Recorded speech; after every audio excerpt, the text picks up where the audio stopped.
Asawa ni Vice President Sara Duterte na si Attorney Manasseh Scarpio nagsampa ng reklamong kriminal laban sa mga opisyal ng Bangko Sentral ng Pilipinas, Anti-Money Laundering Council at House Justice Committee. Kuha tayo ng mga development sa pag-uulat ni Bombo Grant Hilario. Yes, Bombo Jai, Bombo Genesis, nagsampa ng reklamo ang asawa ni Vice President Sara Duterte na si Manasseh Reyes Carpio sa Quezon City Prosecutor's Office laban sa mga opisyal ng Bangko Sentral ng Pilipinas, Anti-Money Laundering Council at mga kinatawa ng House of Representatives. Partikular na kanyang sinampa ng reklamo ay si Bangko Sentral ng Pilipinas Governor Eli Remolona Jr., Executive Director Ronel Buenaventura at mga miyembro ng House Justice Committee na sina Representatives Jervil Luistro, Percival Sendanya, Chad Docno at Laila De Lima. Batid sa payo ng kampo na abogadong si Reyes Carpio, ang reklamo ay patungkol sa paglabag sa Anti-Money Laundering Act, Bank Secrecies Law, Data Privacy Act. Inaakusahan ang asawa ni Vice President Sara Duterte, si Governor Remolana at iba pa ng illegal umunong ibunyag na mga ito ang classified confidential banking records.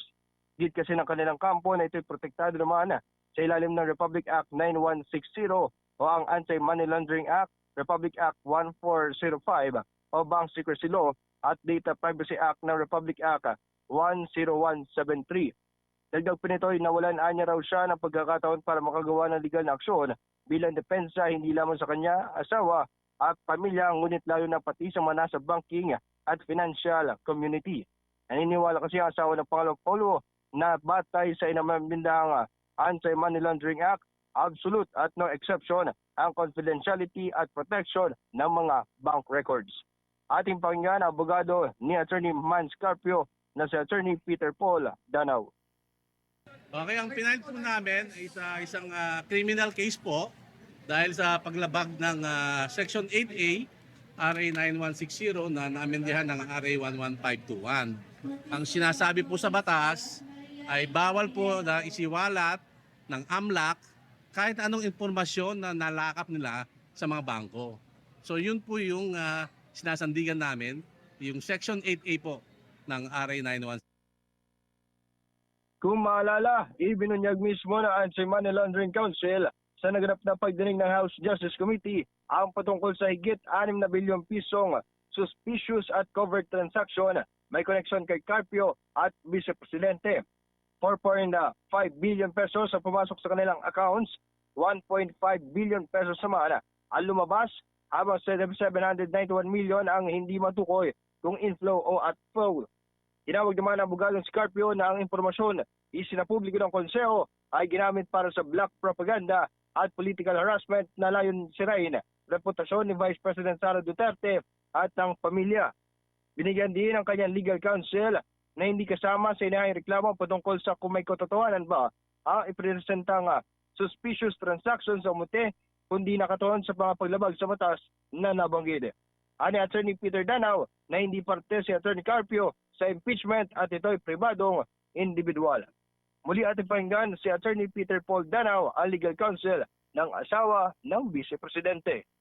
Ay, ang kaso namin na sinampa rito, hindi po ang issue ron yung totoo o hindi. Diba? Ang sinampa namin kaso ay tama ba na ginawa ng AMLAC na magpalabas daw ng mga transaction reports.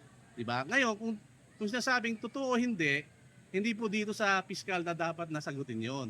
Siguro baka dapat sa impeachment court. Diba? Hindi naman po parte ng impeachment si Attorney Carpio.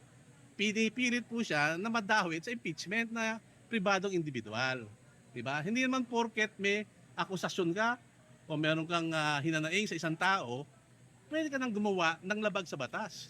Pwede ka nang gumawa ng illegal.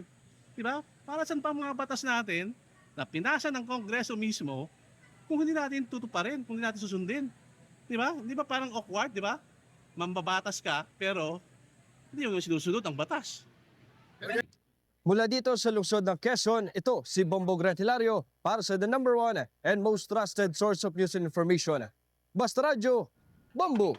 For the most trusted source of news and information, visit our website at www.bomboradio.com. Follow us on Bombo Radio mobile app, Facebook, YouTube, TikTok, and X, formerly Twitter.